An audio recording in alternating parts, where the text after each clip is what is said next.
पूर्व में भी इन देवताओं को भगा कर ले जाने का दुस्साहस कर चुके हो।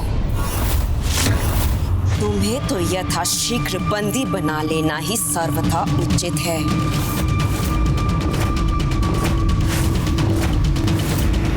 अच्छा, वो तो मेरी एक भूल मात्र थी जो मेरी अज्ञानता के कारण हुई। हाँ, मुझे आभास हुआ देवता संकट में है तो मैं उनकी रक्षा करने आ गया। अब प्रथम पूज्य होने के नाते ये तो मेरा धर्म है ना। किंतु अब देखिए ना, उसी भूल का इतना उत्तम परिणाम हुआ कि मुझे देवताओं के मुख से आप जैसे महान जलंधर जी का परिचय प्राप्त हुआ।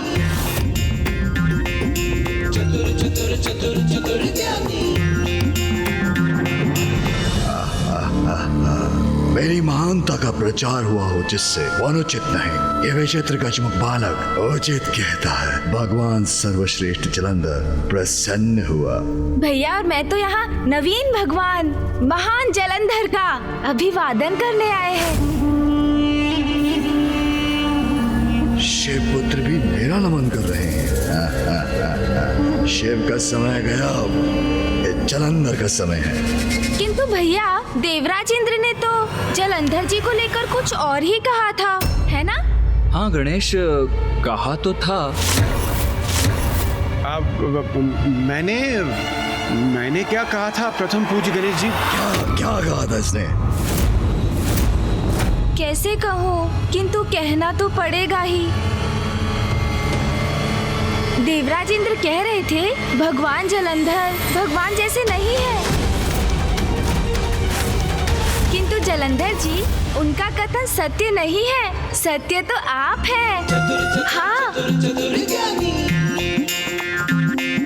इतने राजसी हाव भाव, ऐसे सुंदर वस्त्र, इतने बहुमूल्य आभूषण। अरे वाह, आपके पास तो त्रिशूल भी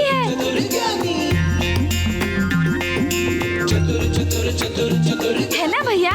हाँ। कदाचित भगवान को तो ऐसा ही दिखना चाहिए। पिताश्री तो ऐसा कुछ करते ही नहीं, बस पशु चर्म का वस्त्र धारण करते हैं। उनके तन पर भस्म ही रहती है। साधारण रुद्राक्ष की माला कंठ में धारण करते हैं। किंतु जलंधर जी, आप तो बिल्कुल भिन्न हैं उनसे। हाँ, नवीन युग के नवीन भगवान। भाग गए आप तो मुझे। जलंधर जी की जय हो। चतुर गणेशा।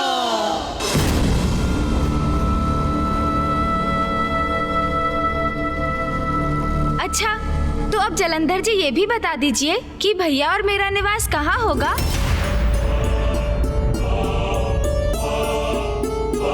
तुम दोनों का निवास कहाँ होगा? अर्थात? जलंधर जी, आपके पीछे खड़ी ये दुष्ट दासी कौन है जो हमारे वार्तालाप में बार बार व्यवधान उत्पन्न करने का दुस्साहस कर रही है?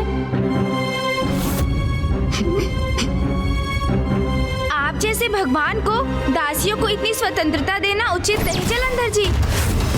मूर्ख, दासी कह रहा है मुझे। मेरे बलश्रेष्ठ इसका दंड देंगे तुम्हें। दासी नहीं है, मेरी पत्नी है वो।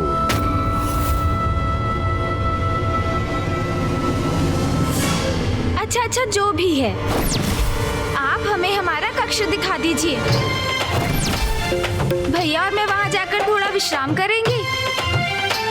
फिर यहाँ निवास की अपनी उचित व्यवस्था भी तो करनी है। तुम दोनों यहाँ निवास करोगे?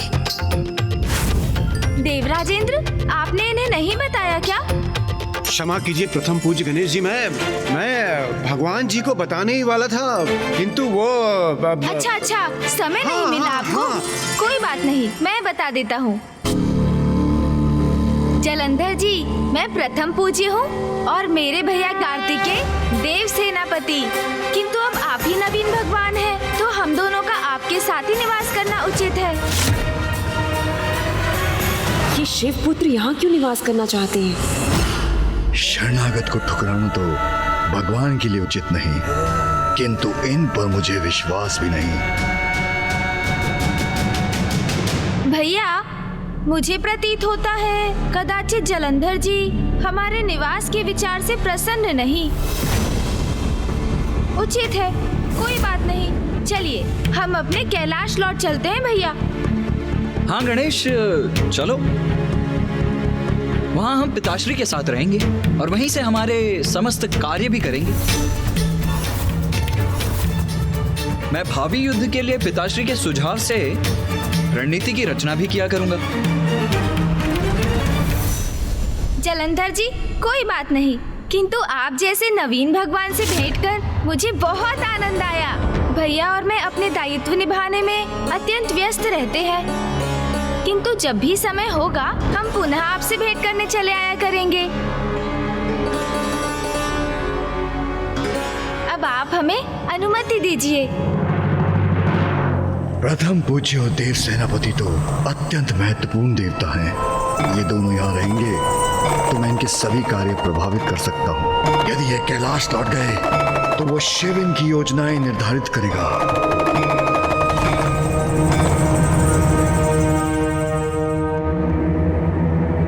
रुको।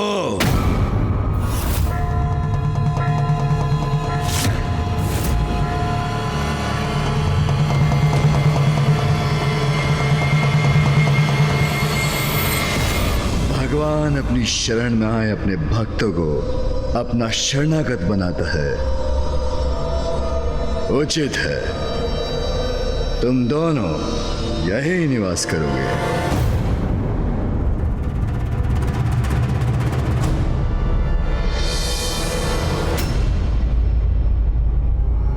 धन्यवाद नवीन भगवान जी, आपने सिद्ध कर दिया।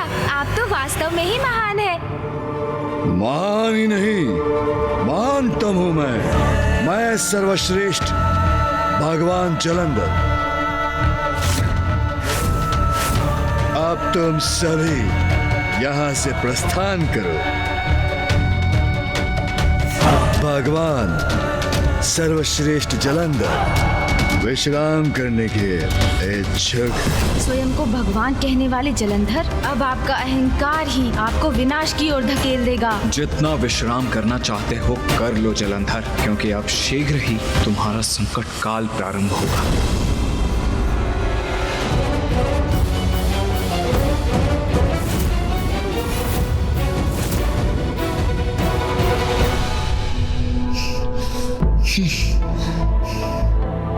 गणेश, तुम एक क्षण भी यहाँ कैसे रह सकते हो? मुझे तो घृणा हो रही है इस स्थान से। मन तो करता है अभी जाऊं और उस जलंधर की ग्रीवा दबाकर अंत कर दूं उसका। उचित नहीं किया बलश्रेष्ठ। क्या आवश्यकता थी उन दोनों को यहाँ निवास करने की अनुमति देने की? मुझे तो उन पर तनिक भी विश्वास नहीं है। अगर मेरा बस चलता तो मैं उन दोनों को उस समय कालकोठरी में डलवा देती। मुझ शक्ति स्वरूपा को दासी कह रहा था। हमें उन दोनों को बंदी बना लेना चाहिए था। गणेश, तुम सुन भी रहे हो मैं क्या कह रहा हूँ? उस जलंधर और उसकी दुष्ट पत्नी पर मुझे तनिक भी विश्वास नहीं है। मुझे तो ये समझ में नहीं आ रहा है कि हम यहाँ समय व्यर्थ क्यों कर रहे हैं। चिंता ना करें भैया, मैं सुन भी रहा हूँ आपको, आपके कथन पर भी ध्यान दे रहा हूँ और शीघ्र उसके लिए कुछ करने भी जा रहा हूँ। किंतु आपको धैर्य पूर्वक कुछ और समय मेरा विश्वास करना होगा। मुझे उन शिव पुत्रों पर तनिक भी विश्वास नहीं है। वो कचमुख गणेश तो फिर भी उचित है, शांत है। उसकी बुद्धि और चतुराई का बखान बढ़ा चढ़ा कर किया जाता है। उससे हमें कोई संकट नहीं है। किंतु वो कार्तिकेय, यदि दृष्टि से कोई किसी का संहार कर सकता तो वो कार्तिकेय हम दोनों का अंत कर चुका होता।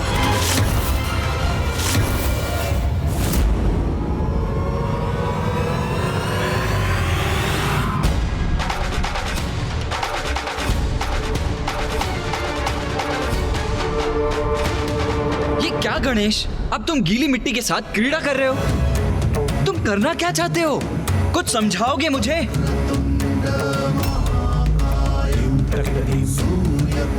आप शीघ्र ही सब कुछ समझ जाएंगे भैया। बस थोड़ी अवधि के लिए मेरा और साथ दीजिए आप। चलिए, हमें शीघ्र ही यहाँ पार्थिव शिवलिंग का निर्माण करना है। तो ये आरंभ है तुम्हारी योजना का। हमें उन दोनों का अंत कर देना चाहिए। शांत हो जाओ वृंदा, शांत हो जाओ वृंदा। शिव पुत्र समझ चुके हैं, उनकी पिता की सत्ता का समय अब समाप्त हुआ। शरणागत बने हैं हमारे, प्रसन्न हुआ। भगवान सर्वश्रेष्ठ जलंधर प्रसन्न हुआ,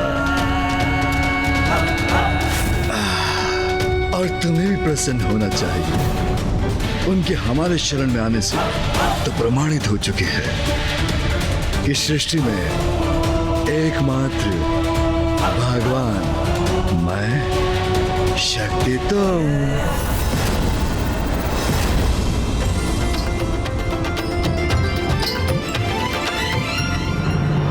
अब शीघ्र अतिशीघ्र समस्त संसार में मेरे नाम का जाप होगा। सर्वत्र गूंजेगा एक ही मंत्र, ओम जलंधराय नमः, ओम जलंधराय नमः, ओम नमः शिवाय। शिवाय। ओम नमः शिवाय। ओम नमः शिवाय। शिवाय। शिवाय। ओम नमः शिवाय। शिवाय। बलश्रेष्ठ, ये क्या हो रहा है? नमः शिवाय। ये मंत्र मेरे कैलाश पर शिव के नाम का जाप कौन कर रहा है दुस्साहस?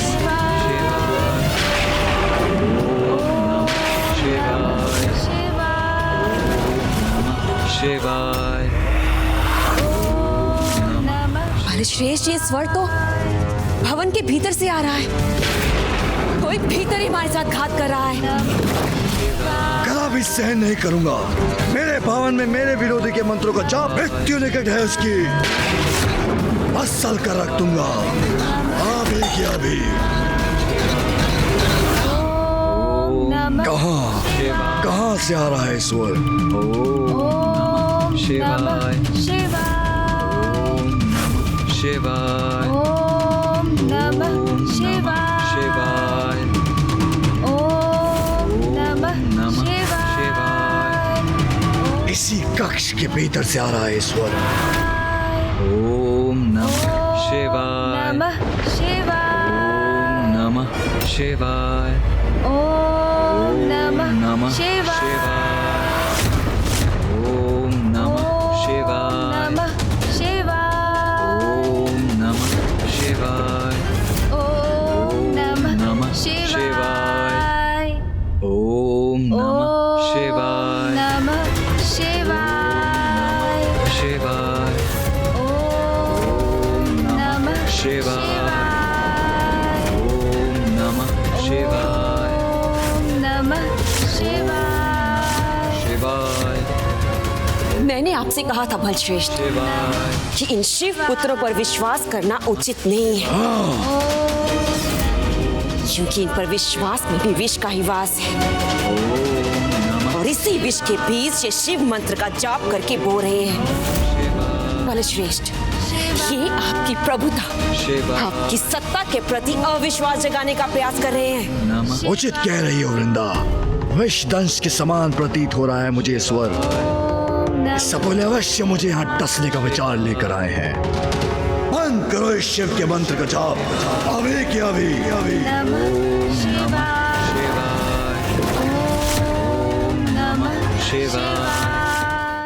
मेरे कैलाश में शिव का नाम लेने की अनुमति नहीं। इसे रोको अभी की अभी। नमः शिवाय। बलश्रेष्ठ, ये ऐसे नहीं मानेंगे। आपके आदेश की ऐसी अवमानना के लिए इन्हें कठोर से कठोर दंड दीजिए। दूंगा, उचित दंड दूंगा इन्हें।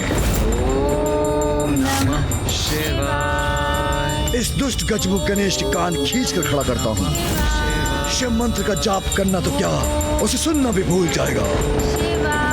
शिवाय ओम नमः नमः शिवाय नमः शिवाय ओम शिवाय शिवाय नमः शिवाय ओम नमः गणेश को स्पर्श करने की भूल भी मत करना जलंधर। नमः शिवाय ओम नमः शिवाय ओम नमः शिवाय ओम नमः शिवाय ओम नमः शिवाय। जलंधर, तुम्हारा हाथ पुनः आगे बढ़ा तो उसका दुष्परिणाम सह नहीं सकोगे तुम। ओम नमः शिवाय ओम नमः शिवाय ओम नमः भले श्रेष्ठ, आप रुक क्यों गए? कि गणेश अभी भी उस शिव का मंत्र जपे जा रहा है।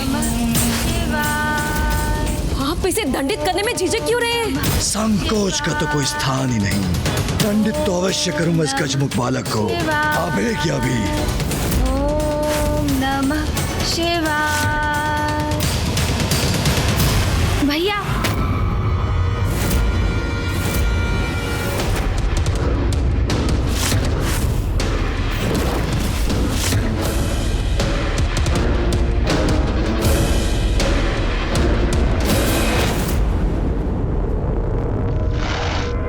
अरे चिंता मत करो गणेश, मैं अधिक कुछ नहीं कर रहा था।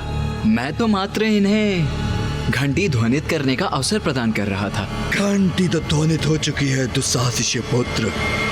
तुम्हारे संकट के आरंभ की घंटी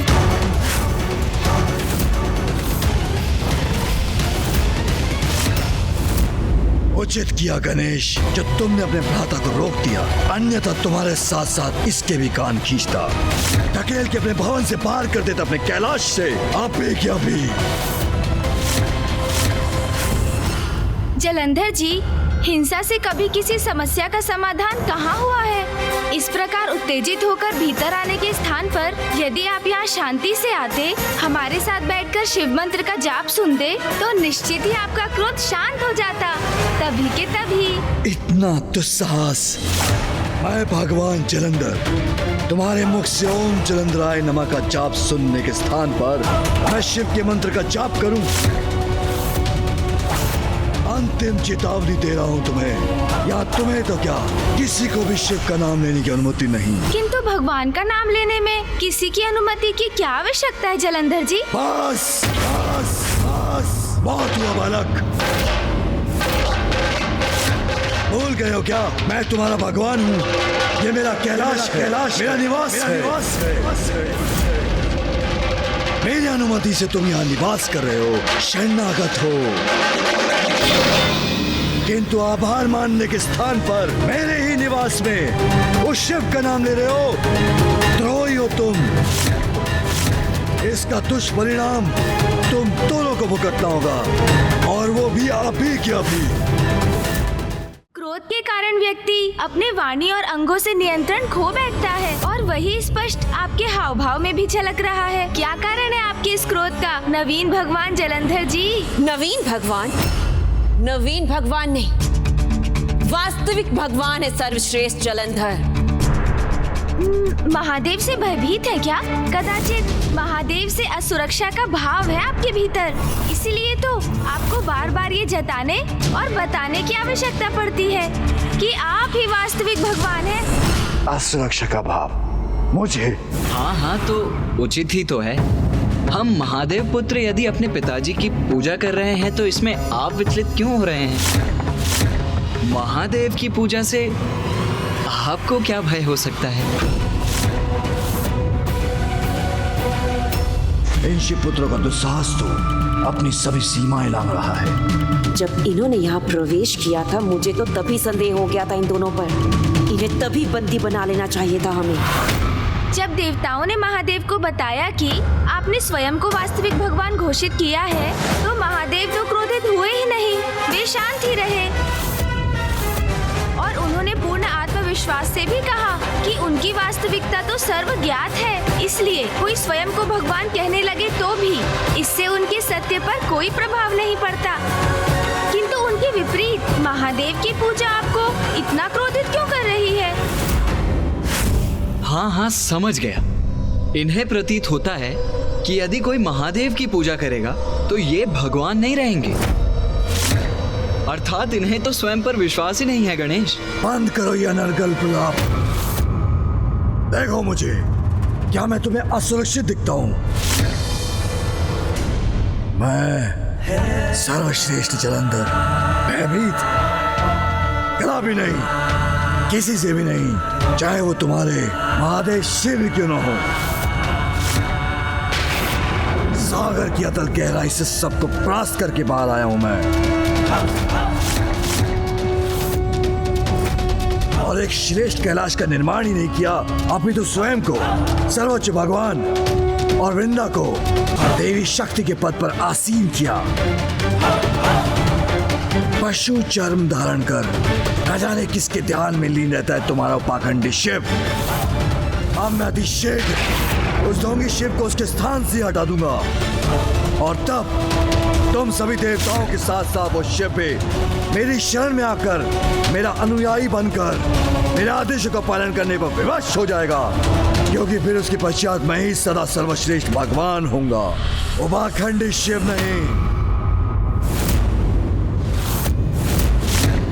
अहंकार जब चरम पर पहुंचता है तो फिर वही पतन का कारण बनता है, इसलिए अब आपके भी पतन का समय आरंभ हो चुका है जलंधर जी। किसी भी अहंकारी को सत्य के मार्ग पर लाने के लिए धर्म का मार्ग उचित है, किंतु ये व्यक्ति पर निर्भर करता है वो धर्म के मार्ग पर लौटा या नहीं।